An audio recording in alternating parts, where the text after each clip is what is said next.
So earlier, Greg accused Jess of stealing his water, and she is my best pal. I do not want to betray her, but I can confirm she did steal your water. Wow. As we were going through the line to get on the airplane, which one, she went a boarding group early. That girl was wild that night, crazy. I've learned you can do that. Just to stop you real fast, if you have confidence, you got to read the person that's doing it. A lot of times, once you get past group 2, they aren't really checking it. You just stick to the person behind you, put your phone face down over the scanner. Some people hand the phone to the person. That's where a dangerous game. You got to be confident. Put your brightness all the way up. Face down, you can make your way through. I'm telling you, you can do this. I've always wondered about that. Yeah. It's like the person that's actually doing it doesn't care, right? And they don't know exactly what group is by what group, right? Because then you don't know where the cutoff is. You say, we're by group boarding group 3 now, whatever. Yeah. I've always wondered, but I don't have the confidence to just decide I'm going to do this. I also, go ahead. No, I've witnessed my dad get stopped in this situation. Ooh. Really? And it was a nightmare. That's what I mean. That's my worst nightmare. I think it depends on the worker. You got to really do your homework. You got to study the person and see if they're checking phones. There are people who take the grouping on flights very seriously. So I believe Jeremy when he says that has happened to his father because people take it very, very seriously. Now, I am confident, and I'm always a Group 1 guy. Even when I'm a Group 4 guy, I'm a Group 1 guy. I'm going on that plane first. See, that's dangerous. I feel like Group 1, they're checking. That's the only group. Like once they get to 3, if I'm like a 5 or a 6, I'm going in Group 3. That's the move. I'm shocked you don't go when they ask for military people. Yeah, to be perfectly honest. Thought with about you. it. Yeah. Wear your khakis to the airport just to fake them all Back out. my khakis. That's right. Back to Jess though. I don't know. Is this Dog tags. Is it stealing a water? Because this is how it went down. As Jess was going to reach for the water, she said, "Can I have your water?" Wow. So it's one of those things where it's a combo. She was taking it regardless, but she did say it was already on the way back. back. Can I have this? Yeah. As she's grabbing it. So is that a steal? Well, yeah, she was not waiting for an answer. At that point, she was emitting tumbleweeds from her mouth because her throat was so dry. Right. She could barely get out the words, "Can I have your water?" as she was grabbing it. So she needed it, man. She was, that kind of thing. Am I right? So I have a huge update. We have been talking about different waters. Yep. She was taking like a glass of water from you. When we were walking through the line to get on the airport, she handed me a bottle of water saying, "This is yours." I said, "Girlfriend, that is not mine." Wow. And she was like, "Oh, well, I definitely took somebody's water." The And rare she 2 bottles. That's yeah, amazing. she stole multiple waters. I don't know who the second water was from there, but I think she drank it regardless. Dad, you see the lesson here though is when you're drunk, drink water. Yep. This is something I had to Anyone's water. I had to pin my dad down and pour water into his mouth. You I'm handed telling him you- wader when we were still at the good way to hotel. drown. When we were still at the hotel and he was drunk, you handed him a glass of water, and he was angry at you for giving him the water because he felt like you were treating him like a toddler. It's just like, what am I supposed to do? And it's like, chug it. Drink the water. Chug it, Yeah. Dad. I don't drink enough water. I admit that. There's water and beer, right? Yeah, like 80%. And every time I do drink water, I love it so much. He's like, oh, man, is Yeah. this good? It's like a revelation. Every time I drink water, like, where's this been my whole You're life? discovering it for the first Yeah. time every time? Yeah. Really? Water is so great. I think you and I had a moment where you had me dressing like a military man walking onto an airplane. Right, Right, like an admiral or like a general, where you rent all those stars that Right. go across, and I have dog tags. I have camouflage You've got on. everything. Army boots. everything. There's You got literally, it. there's few things you can do less than if you did that. That would be worse. See, I don't have the nerve. If I'm in group 2, I don't have the nerve to try to get in with the group 1s. I just don't. I'm never more of a rule follower and a law-abiding citizen than with things that don't matter. Like, I will not get in an express lane with an 11th item. I just won't do it because I feel like people are counting my items, and I don't want to be the guy who's seen as the a-hole. Sure. So. Right. But I hate the people that line up for the gate, right? Like, those are the worst people in Yeah. the world, are the people who line up, who are in group 5 and Group are just 4 sitting there waiting and waiting and waiting. It's infuriating. No. Why are you in such a rush? You're stressing me out for no reason. There is nothing more annoying in an airport than a group 4 person lining up for group 1. Exactly. Yeah. Right. It's You're a right. nightmare. Yep, I don't you're getting in understand why they everyone's do way. it. Yes. Either decide you're going to be a group 1 person or don't, okay? Even if you are a group 4 person, get out of my way. Either get in line and hope no one catches you, or get the hell out of my way. That's exactly right. Yeah. That's exactly right. That's the way you have to handle it. Yeah. And I can imagine that drunk Greg or drunk Jess would have done it, because the best part is that I spoke to each of them the following morning. I was with Greg at the airport, and I said, oh, one of the funniest things I've ever seen was watching you and Jess interact so drunk. And he went, Jess was drunk? And then when I texted Jess about it and said, oh, man, Lucy and I were saying it was like National Geographic watching you and drunk Greg interact, she went, Greg was drunk? That's how drunk each of them was. They didn't even notice the other one was. I really didn't. Even when she stole my water, I didn't put two and two together. She has such like an easy drunk tell. Like her face is just like permanently like. Really? Like So when smirking. she walked up, I was like, she is hammered. Oh my God. You can tell right away. All right. What's yours? I'm going to file that away. I don't know. I don't know. Slurring? His eyes are a little closed, slurring. Did you Yeah. guys take notes on each other, just mental notes, like during the trip? Because I took notes of who was an airplane stander, because I was way at the back of the airplane, and I went to see who exactly was. I looked around and I go, who are the people that stand as soon as the airplane lands? I and got are money. plodding in the halls. Lewis. Who is Tony. it? Mike Fuentes was one of them. Oh, flying. I mean, Tony's flying the plane, so. Well, that's true. Tony has to constantly be in the aisle just in case there's a situation. Right as our plane was taking off to leave, the woman next to me was like, hey, I got to get up for a second. And she just went and talked to the pilot. And I was like, what's up? What was that That's an air conversation marshal you for made? She sure. was like, she took her shoes off. She absolutely was not an air marshal. It was so weird. I was like, girl, what's going on? Is there something I need to know here? Odd behavior. Do you guys look for the air marshal? Are you trying to seek out the air marshal? Because I am told the air marshal rarely looks like an air marshal. That's what I'm told. Whatever you imagine an air marshal to look like, the person who looks least like that is the air marshal. How about that? I don't think there's air marshals anymore. Really? This feels like one of those lies they tell us just so we feel safe. There's So an we air feel marshal. more Yeah, secure? there's not an air marshal in every plane anymore. Get out of here. How? I don't know. I don't believe that's still happening. And they tell you you're not going to know what they look like, and then you're just like trying to play the guessing Right. game. There's no air marshals anymore. Get out of here. I like to think that there's one there, though. I know. do. Well, that's Yeah, the you trick. do. Yeah, I Yeah. do. I feel safe. Yeah. Kind of. They should have a combination air marshal server, like steward, so that they can do both. Like the person giving you your Multitask. peanuts and your thing is also heavily armed. Right. He's ready for anything. Right. Combination air marshal steward. Heavily armed. Yeah. Right. That way you have 3 or 4 on every plane. I think it's a good idea. Yeah. I Why do. not? Yeah. They should. Heavily armed. Yeah. Like deep undercover. Yeah. Hidden weapons everywhere. Serving you a Coke, You know, or in your knives. case, a Jack and Coke. Knives in their How about this? ankle. How about whatever. this? I have a way Knives in to their ankle. reinvent this. You know how when You have them pulling out a ninja star. Yes. Okay. you know how when you sit down they ask like if you were ready to be like in the exit row? Yeah. How about if they just pull one passenger aside on each plane and hand them a gun? And ask Selected them, at random? Are you ready to be an air marshal? Nothing more today?" American. Yeah, just hand a stranger a gun. And a couple of knives to go in your socks. Yes. Go like this. Lucy, are you ready to be an air marshal today? More than anything. Ooh, it would be great if it was a Nerf gun. I'm That reading, would make it even better. I'm reading that there are only air marshals on 1% of flights. Really? That they still are in existence, but it's just impossible with over 44,000 commercial flights operating every day. It's just impossible for them to be on. How do every they choose flight. what flight? I don't know. Think about how many videos we see of like horrible passengers. Don't you think an air marshal would have stepped in and be like, hey, girl, you got to stop singing for everybody? That has happened on a plane before. We should probably, I don't want to go to this because I'm enjoying the show today, but we should probably get Greg's thoughts of the Super Bowl. If you haven't. There's time. Kyle Shanahan, hot seat. That's funny. This is probably not a revelation for me to be saying this, but I think there's no doubt now the GOAT pen has opened for both Patrick Mahomes and Andy Reid. I think that win and the way they won it, coming from behind 4 different times in the game and winning their last 3 games as underdogs, I think that cemented the status of both the coach and the quarterback among the all-time greats. You know, for me, there's not just one GOAT in a sport.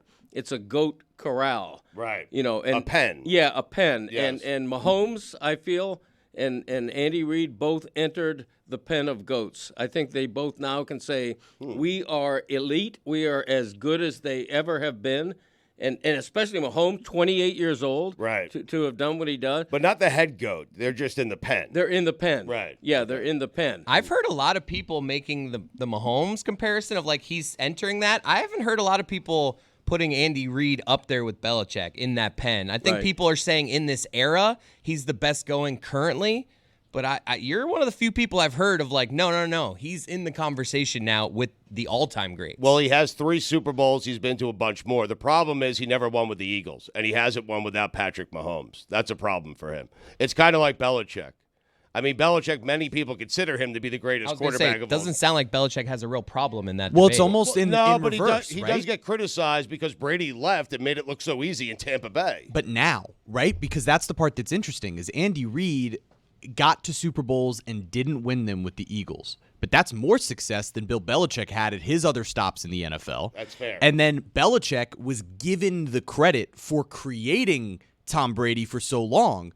But then as more time went along, we were giving more and more credit to Brady. And so now Belichick loses some of the shine. But with Andy Reid, the interesting part is he had some success at another franchise, and now that he's blessed with one of the great quarterbacks of all time, he goes to 4 out of 5 Super Bowls and wins 3 of them. So it's almost the anti-Belichick in terms of the narrative, which is interesting. You guys just made me realize that what Kyle Shanahan is doing right now is what Andy Reid did in Philadelphia. Yeah, So exactly. let's be careful here while we criticize Kyle Shanahan as we praise a guy who is on the same exact path that Kyle Shanahan.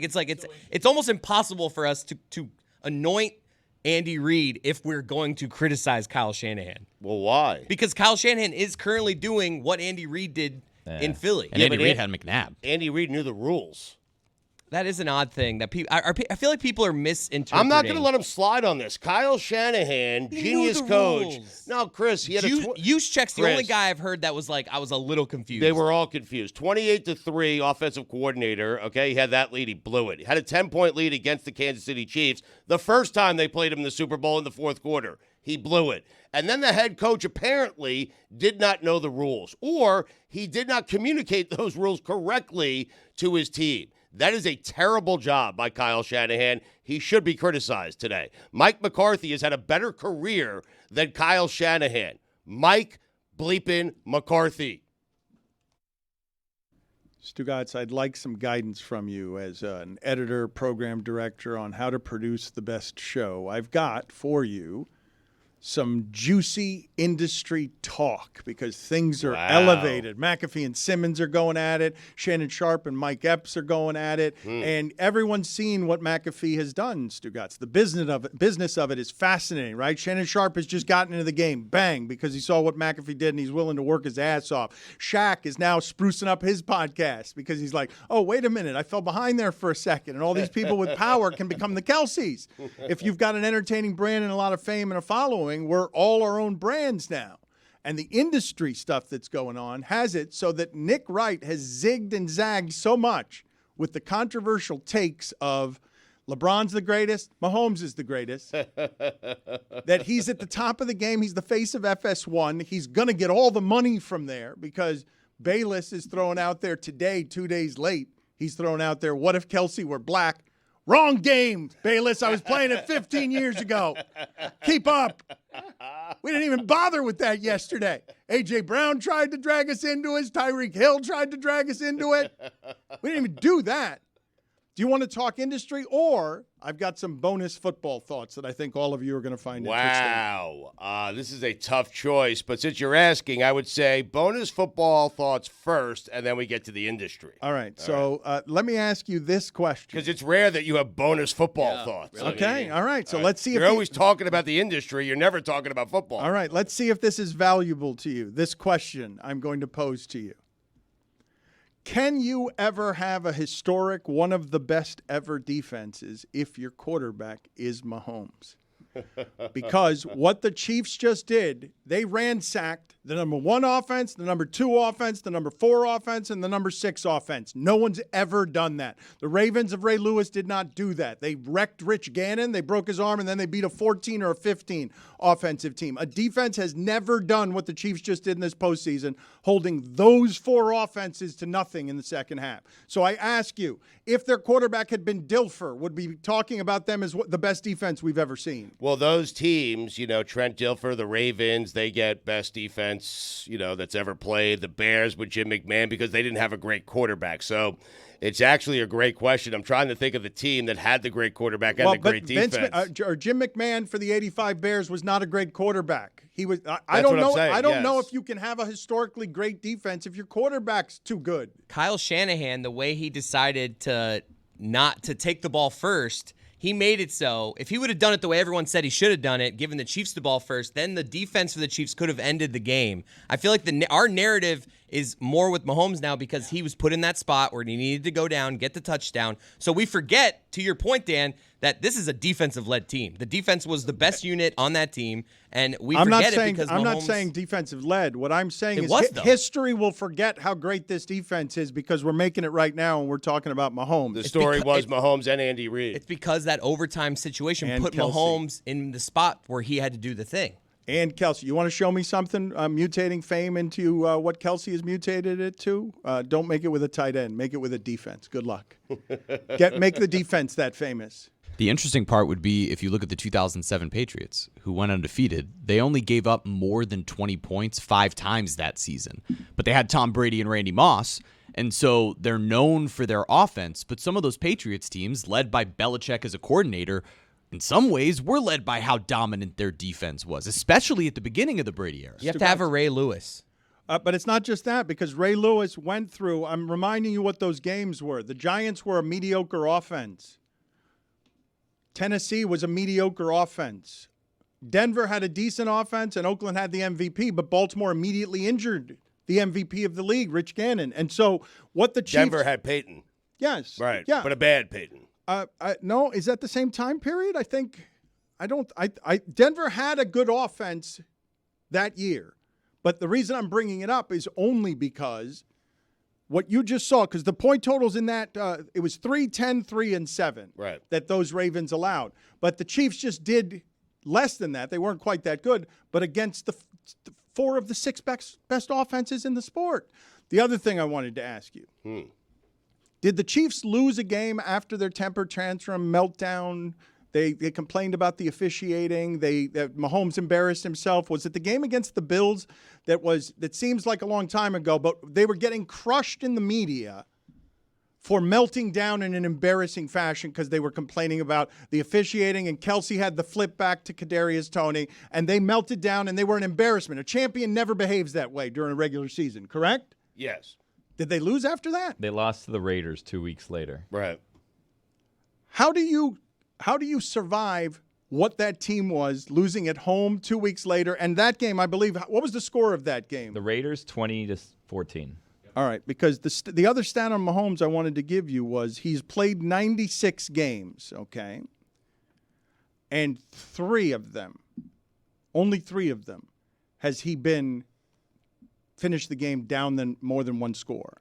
So basically, every game he plays in, he's in. If you included the playoffs, it's 4 of 114. He never loses by more than 1 score, and it indicates to you that he's always in the end of a game, and he's going to win some of them and lose some of them, but they're never going to lose by more than 1 score. He's going to win most of them. I mean, I don't like what's happening here because you're putting us in a position where we can't give one person or one side of the ball all the credit for why it is that they're so great. well, he's just saying this defense is going to get forgotten. It is because of Patrick Mahomes, Kelsey, and Andy Reid. He's probably right. Do you remember the Chiefs used to be 30 points a game? How many times, Jeremy, did the Chiefs used to be every time you knew bet over 28.5, bet over 29.5, bet over 30.5 because they're going to score 4 touchdowns and a field goal? They only scored 30 points or more 3 times this entire season, and the last time they did it was a win against the Raiders in Week 12. I'd be interested to have an honest conversation with Chris Jones and Trent McDuffie. Like, do you think that there is actual any resentment, or it's just like Mahomes is our GOAT, so I don't care who gets the credit. We're the champions. Like, it would be funny to talk to them in a real, like, alone. I tried to goad Von Miller and others to say, did Brock Osweiler give you some of his $50 million contract that he got simply because you won a couple of games being great at defense? And no one would bite on it. And Osweiler was the worst. You could make the argument that Trent McDuffie was better than Patrick Mahomes this season. Dude, those corners for the Chiefs were elite. You could probably make that argument. And it's just so funny that nobody, like, everyone says Chris Jones, Mahomes. Like, Chris Jones, I feel like at least gets a little bit. Like, those corners have to be like, but I feel like they're not. Like, we're just doing the thing right now. We're trying to split them apart. I bet you Trent McDuffie has not had that thought in his head. I know where Billy is going here, and please say it's true. Billy, go ahead. Well, you guys want the defense to then like come out and say we carry Patrick Mahomes. He's overrated. Is what you guys are hoping. Like an honest defense that's like, you know what, we can do this without Patrick Mahomes. People are saying he's the greatest of all time. We're carrying his ass. Dead weight. Listen. Him and Kelsey, off season. For most of the year, though, the Kansas City defense was getting full credit and most of the credit because Patrick Mahomes, by his standards, had an off year. He did not have a great season. This defense will be forgotten outside of Kansas City. Yes or no? Forgotten. I'm Yes. talking history Yes. will forget this defense and that it was great because Mahomes won the playoffs. He went on the road and he won. He won at the end of games. Mahomes. It is Mahomes' Super Bowl. In the end, Mahomes is justifiably getting all the credit. He won the last three games. You're saying justifiably, and I'm stopping you with this is one of the great defenses ever. Again, Yes. no defense has ever done this in a playoff run, going to win the championship against 4 of the top 6 offenses in a modernized sport when the difference between the 6th offense and the 16th one is huge. We knew who the best offenses were in that sport, and we saw all these guys ground to dust in the face of this defense, including the MVP of the league. That defense gave up 10 points to the MVP of the league at home, the Ravens, who beat the 49ers 35-19. I feel like this is similar to Brady, no? Brady had some good defenses, and do we think back on any of those as like defensive-led Super Bowls? My point to you is, if I could take any time in history and show you a league MVP in his prime who got 49 of 50 first-place votes, that person never gets stopped in the playoffs, period. That person never gets stopped at home, period. That person, that kind of MVP, that kind of greatness, your defense has to match it with something that makes Lamar Jackson something to us that was unrecognizable. We did not recognize. That defense did it to him. What were we talking about? Mahomes after the game. He got him to 17 points. And Taylor Swift. Even though they didn't do anything in the second half. It's funny, back in 86, the Giants, who had a great defense, went up against the Buffalo Bills, who had a great offense. The Giants won that game. The defense was not the story. It was, I'm telling you right now, it was Phil Simms and it was Bill Parcells. Oh, but that's a historic defense that's remembered for all time. Because they had the all-time Bill best. Parcells is a defensive coach because Right. he won with that quarterback. Like he became golden forever. That's an all-time defense. It is, but when I think back to the 86 Super Bowl, it's not one of the first 3 things I think of. It is Simms, it's Parcells, it's Whitney Houston. Can I just, because we've been doing a lot of talking about the GOATs. She may have been later, though. Greatest coach and all this, Belichick, Andy Reid, great defenses, all this stuff. Can we just, give a shout-out to Chuck Noll, who has 4 Super Bowls and has more than Andy Reid, and no one is talking about as being a great coach and a defensive coach? A lot of people were defending Terry Bradshaw. As everyone rushed to talk about how Brady and Mahomes are the best. There it is, the steel curtain. That's the guy. They had a great quarterback. Well, he wasn't so great. he Had an wasn't average great. quarterback, but we remember the defense.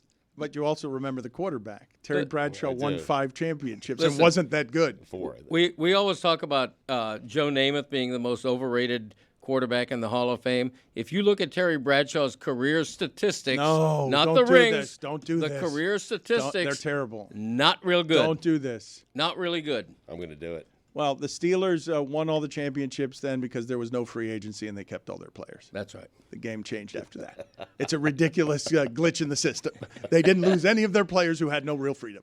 I feel like we are going to look back 20 years from now and be like, there was that one Chiefs team that was carried by the defense. That's my wonder is if Mahomes way. if Mahomes carries it with these offensive juggernauts for the next several Super Bowls that he wins, and it's because there's 30 points per game being scored and it's all about the offense. I do wonder if we remember the one season where it was carried by the defense. I'm never going to forget the way Andy Reid jumped on Chris Jones. Like That's that true. is gonna just that You will be forget the that in thing a that I'll month. be like, remember he jumped on Chris Jones and then awkwardly Play tried it again. to get up. It's great. I love it every time. He gets pushed over. There it is. Oh, we're celebrating. So many jostles. Oh, all right, I'm gonna get up. 1, 2, 3, 4, 5, and then that last hand right there. Careful. Jesus. Careful. Come on, respect the defense. Let's say it together. Respect the defense. Respect the defense. Syllables, yeah. All right. Pablo Torre finds out is climbing up the charts, Stugotz. I see him on the Morning Joe. The Morning Joe after the Super Bowl couldn't wait to talk to their good friend Pablo Torre, their neighborhood sports friend. He came over and he made himself very comfortable with his Super Bowl observations. So what are the ones that you have that no one else has? 2 days later, as you come to this content trough, what are your football thoughts that are more interesting than anyone else's football thoughts? So first of all, I have realized that like my comfort zone is if there is at least one 70-year-old or older person in the vicinity somewhere on television. That's just where I shine, I think. I get to be younger. I get to be somehow presenting the internet in ways that they've never heard before. Shout out to Greg. You're welcome. The second thing is that I heard you guys as I was joining the Zoom talk about like what you're going to remember or not. And my basic observation about all of this is that we're just trying to change the first sentence of our obituaries. Like, we're never going to remember anything past that. We all get summarized and flattened into one thing. And Patrick Mahomes changed the first sentence of his obit. We just don't give that grace. William Howard Taft Oh Christ. is a president. My Oh, God. get hold on a second. Go ahead. What? and Is that get- the fat get one the that didn't fit in the pretentious. tub? Yes, There it is. Get the pretentious music though. If he's Howard gonna go the full name William Howard Taft, you have to be ready with the pretentious music. Come on, we got to be quicker than this, You gotta go Billy. Bill Hold on a Taft. Billy. second. Hold on a second. Yeah. Billy's typing. Billy's We'll learning. We'll get for to it. Keep it Doesn't moving. matter. Winting into a Don't keep computer. it moving. No, Don't. we're gonna actually. stay right Yeah. here. We're gonna stay right here. Yeah, sink into it. Thank you. You were saying Taft said what? So Billy actually got to the point I was trying to make in a beautiful way, because he said, is that the fat guy who got stuck in the bathtub? That is literally all we remember about this man, who was an actual president of the United States. And so everybody, when we're doing anything in life, just think about that. In decades, no one's going to remember the second all right. sentence. But Pablo, They'll just know okay, the first. that's nihilistic. Yes, Conan O'Brien recently walked over. Conan O'Brien recently walked over a graveyard and just muttered, "When's the last time anyone talked about Calvin Coolidge?" Yes, nobody cares. After 100 years, everything dies. That's not what we're asking you. No, that is. You're saying, what are my takes from the Super Bowl? My take is Patrick Mahomes edited the first sentence of his obit, because his obit is now going to be greatest quarterback who ever lived. And that is, I guess that's my take. That is the same as everyone's take. It's but not I put though. it around Brady, some other but stuff. Stugotz is But here you're to using Taft, and that's how you make no, it but different. Stugotz doesn't even agree with you. Like, what kind of take is that? Mahomes is the greatest when Stugotz will tell you Brady won twice as much and beat Mahomes. Patrick, I mean, we're really going to do this where I have to argue that Patrick Mahomes is the Yes. guy who has only lost one game in regulation in the playoffs. The other two were overtimes in the AFC title games. Mm-hmm. He's the guy who has been to 4 Super Bowls in 6 years, has won 3 of them. Right. Lost to Tom Brady. As a matter of just percentage, Stu, like you're taking this snapshot of right now as if his career is done. I am trying to. I didn't realize Nick Wright left any stock for anyone else to buy, but if I can buy any more Patrick Mahomes stock, I would love that if that's what I'm being offered right now. Well, let's go here for a second because, guys, get that video of Nick Wright showing up to work yesterday because Nick Wright wins. I was so jealous of him. Oh, he doing wins this, all man. the things, and Fox, pay that man. He's underpaid, and he's going to break all the contracts, and he should when he's the face of your network, and here he is. I didn't know he had a truck that he drove. This part is new to me. Yes, he shows up to work in a red suit, Chiefs red, never a doubt, to make fun of those two guys he's carrying around because he's the star of the proceedings. Love you, Wilds. He is killing the media game. I wanted to talk to you about this. How are you? Are you noticing everything that's happening between McAfee and Simmons and Shannon Sharp and Mike Epps and J.J. Redick? Because J.J. Redick found a lane different from McAfee's to get some of the stuff he wanted. Yes. Am I noticing that we need to develop a better shtick. I am. I'm realizing that my whole shtick has been thoughtful journalistic inquiries that are smart and funny, and I need to get myself into the driver's seat of a truck with my face on it. I don't think that's the way I'm going to get there, unfortunately. Yeah, I want that too. I really do. Get You on deserve that. it. Yeah. Thank you. How do you want a truck that brings you in that maybe? Yes. And by the way, I can totally relate to what Pablo was saying about changing the narrative and rewriting your own obituary. My obituary now leads with lead singer of the Hee Haw 3. Yep. So I get what Pablo is Does saying. it? Yes. Oh, wait a minute. Are we Yeah. willing to concede Oh, that? 100%. Yeah. Pablo? Wait, Billy? I was watching from home, and I could not have been more impressed with. I'm not kidding. It was deeply impressive. Yes. What Greg was doing. It's clearly, first sentence obit territory. Thank you, Pablo.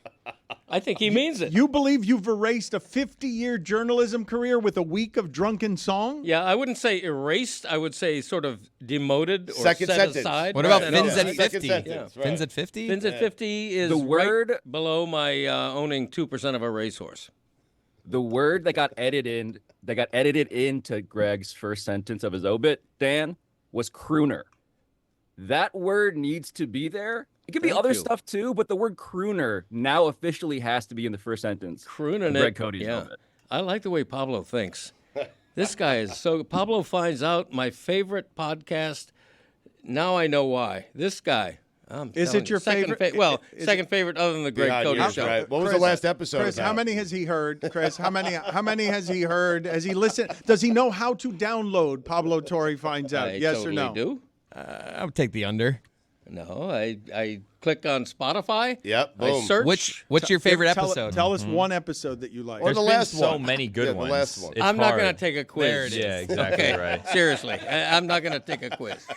Trust me on that. I'm not going to ask any follow-up questions. Thank you. I'm just going to take it at face value. Why are you guys trying to fact-check compliments? Mm-hmm. What I don't inquire about journalistically is compliments. I will take all of the compliments. Because it's no background insincere. check. No, it's very sincere. Disagree. I particularly love the podcast he did where he had me singing on his podcast. What was that episode about? It was like a Christmas episode or something, wasn't Yeah, it? that kind of thing. Yeah, I mean, it's It been was a while. exactly that kind of thing, actually. Been a couple of months. Whether Greg means it sincerely or not, if Pablo's joy is sincere, then who's to say Greg's comment isn't? Correct. Billy's nailed it.